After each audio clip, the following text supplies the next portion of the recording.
Lord forgive me for this trap shit. Sergeant Smack making backflip. Telly Hank with the action. With the vital speaking Spanish. Frank Matthews, how I vanish. Poof. Came back like I'm King Tut. Gold BBS is on a beamer. When Fat Cat was 10 queens up. Ball off the profit, not the re-up. Fly like Puerto Rican Jesus. Uptown like I'm Baby May. Just caught a touchdown from the Bay. So the state attorney's office has closed their investigation into who killed Veta Muller back in 2018 because Dominique Holcomb, right here, he's now dead. Investigators are now trying to figure out who killed Holcomb and why. We do have a breaking news update for you tonight. 41-year-old Veta Muller was shot Tuesday and she died today. Her killer is still on the loose tonight.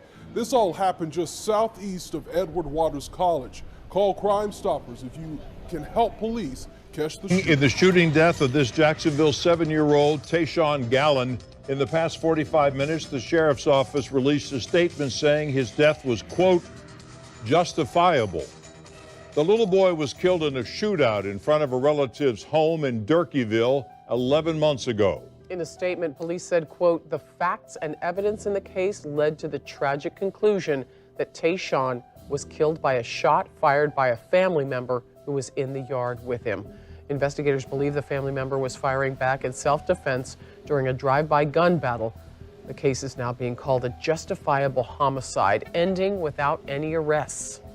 News 4 Jax I-Team investigator Vic Michelucci has been pouring through 19 supplemental reports released this afternoon detailing the investigation. Vic, it is hard for the average person to accept the use of the word justifiable in the shooting death of a child.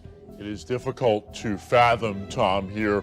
It is, and the family was upset when they found out. Dozens of pages show Jacksonville police and prosecutors spent months on the case, but at the end of their complicated investigation, they could not find anyone to charge criminally with Tayshawn's death because it appears that one man involved was acting in self-defense and the other is now dead.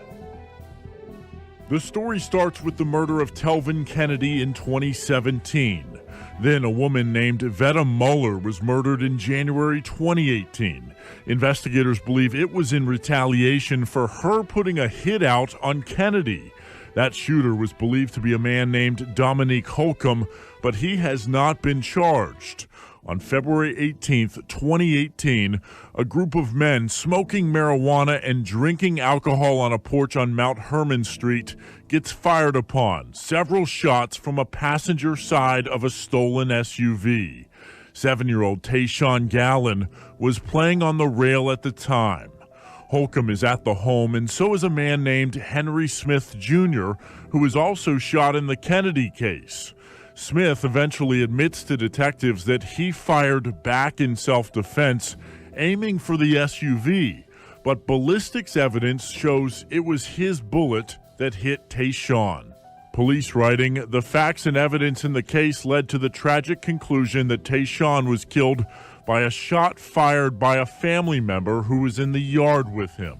Homicide detectives received 7 Crime Stoppers tips saying the shooter from the SUV was a man named Silas Irvin. He was shot and killed along with his girlfriend at an Easter party on April 1st, 2018.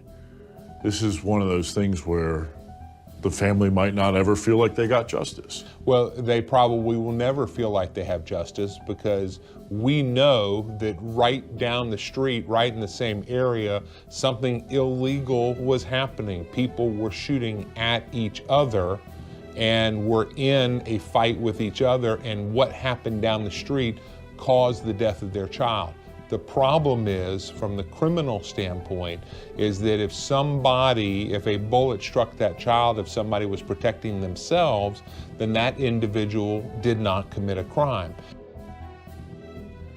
And we did try to get comment from Gallen's family members. They were understandably very upset and did not want to talk about what happened. Tom. Vic, does this finding by the sheriff's office mean this case is closed, period? Essentially, yes, Tom. Unless that there is some new evidence that's released, things will not change. And lawyer Gene Nichols, who's not involved in the case, by the way, says Gallen's family could try a civil lawsuit, but it would be a very difficult case for them to win with the facts that are on the table right now. It does not look like we're going to see any more from investigators because they have exhausted all of their options. Right now at 5:30, a spotlight on a string of retaliation murders in Jacksonville, leading to 6 deaths over the past 4 years. The most high profile was the killing of 7-year-old Tayshaun Gallen. That was back in 2018. No one was arrested for that shooting because the deadly shot came from a relative firing back at drive-by shooters. Now the state attorney's office has closed its investigation into this string of murders because the last remaining suspect has also been killed. News4JAX reporter Scott Johnson joins us with details about this 4-year stretch of violence. Scott? Well, Joy, Tarek, all these people on each side have somehow been involved in these retaliatory shootings that started back in 2017. The one you remember is this 7-year-old caught in the crossfire. Now, law enforcement may have closure in this case, but Tayshaun Gallen's family does not. An ongoing series of revenge killings and a 7-year-old caught in the crossfire. This started in November 2017 when this man, Telvin Kennedy, was murdered. JSO suspected this woman, Veta Muller, ordered his death. Fast forward 3 months, and Muller is shot multiple times. She does not survive. JSO suspects this man, Dominique Holcomb. The next month, the killing that got the whole city's attention when Holcomb is wounded in a drive-by. And this little boy, Tayshaun Gallen, is killed in the crossfire. It still not justified to us. I don't care how many killings or murders it been dealing with that situation. It never's going to be easy. It's never going to be enough. That's the voice of Tayshaun's aunt, Nico Gallen. I just spoke to her by phone. We miss him so much. He was like the energy of the family. And without him, it's a everyday struggle. We just miss him so much. Tayshaun's death wasn't the end of this string of violence. This couple was gunned down at a block party months later. Social media posts pointed to revenge over Tayshaun. Then this year, Holcomb, the man we mentioned, was killed. And now the state attorney's office has closed their remaining investigation because their suspect in Muller's murder is now dead. News4JAX crime and safety expert Ken Jefferson says these types of revenge killings are sadly all too common and make up a lot of the homicides in Jacksonville. A lot of times it's gang related, and then when you see a subsequent homicide shortly thereafter, it's usually retaliatory. So that's what we're seeing with these arrests. We fresh off the porch in the Gunshine State. Y'all meet us in Jacksonville. Whole lot of mob shit in progress. This shit got Popalot. Y'all already know the rundown. Now, I'm not going to get into dates too much in this episode, but we're going to be talking about a 4-year period in which one female will go on to order a hit that would not only cost her her life, but also the life of 5 others, including 7-year-old Tayshaun Gallen back in 2018. Now, I'm doing my best to try to dig and find out what would cause a war that would end in the death of a 7-year-old child, as well as 5 others, with the series of events being traced back to a contract that was put on someone's head by a female. Now, to try to get to the bottom of this, you're going to have to take some time back. I said I wouldn't do dates in the efforts to not try to confuse you guys. But based on what the authorities would surmise, the saga will all begin in early November of 2017, when the city of Jacksonville would experience its 113th homicide of that year. And a wild weekend with gunplay in Jacksonville that saw 7 people injured and 2 people killed. One of the 2 people killed would be a 24-year-old gentleman by the name of Telvin Lee Kennedy. Telvin Kennedy would be shot and wounded along with another guy that we will talk about in a little bit. The double shooting would occur on a Friday shortly before 9 p.m. on the 1300 block of West 6th Street. Now, in a war that would see a 7-year-old child killed, as well as the girlfriend of one of the people alleged to go back and forth with the shootings, Telvin Kennedy's is probably going to be the most important, and here's why. Because not only was he the first person shot and killed in this battle between the two sides, he was the alleged target of the hit that Veta Muller would put out. Now, the reason that order of death was put out on Telvin Kennedy, as Veta Muller, the person said to be responsible for his death, would meet the same fate just 3 months later. Now, with a lot of back and forths, it wouldn't even make it that far, but even if it did, it would be over because it's one up, one up. But just a month after the death of Veta Muller, the city would be shaken when a first grader by the name of Tayshawn Gallen would be killed in a drive-by shooting.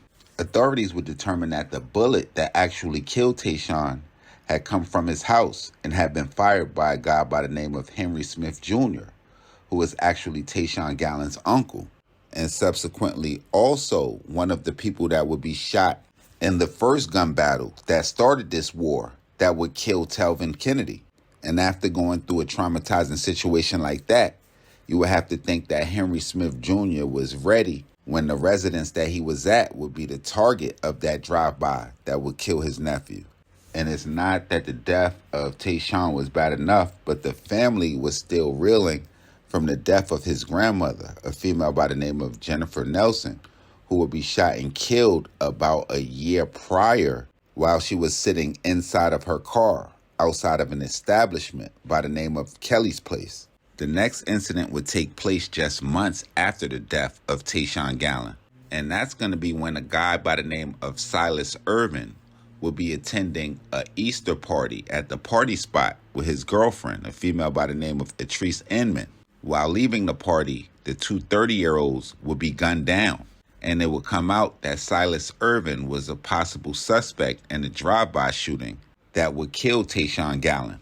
Authorities would go on to say that the saga would come to an end with the death of a guy by the name of Dominique Holcomb, who was also wounded in the shooting that killed Tayshawn Gallen, and also said to be responsible for the death of Veta Muller.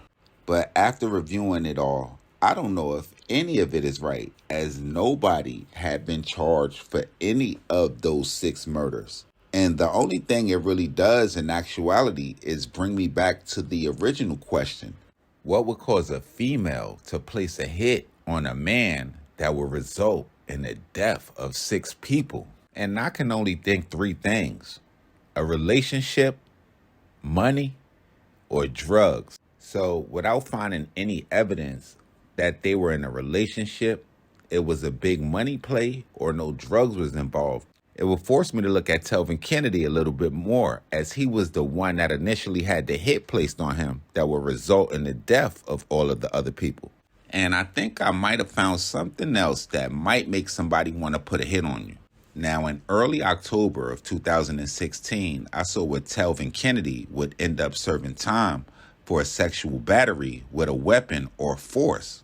He would end up being freed from those charges the following year, in late February of 2017, only 8 months before he would be murdered. But y'all let me know what y'all think would cause a female to put out a hit on somebody. Y'all make sure y'all hit the red subscribe button right under this video so y'all know when this real trill spill shit is dropping. Y'all get in the comment box below. Y'all flooded. Jacksonville, it's been real as always. Y'all let us know what cities we need to go to, what stories we need to cover, what gangsters we missed, what we got wrong, all of that. Y'all get at me however y'all see fit, man. Instagram, Twitter, POP_A_LOT. And we gonna be back with some more mob shit ASAP. Y'all already know the rules. Mob, gang,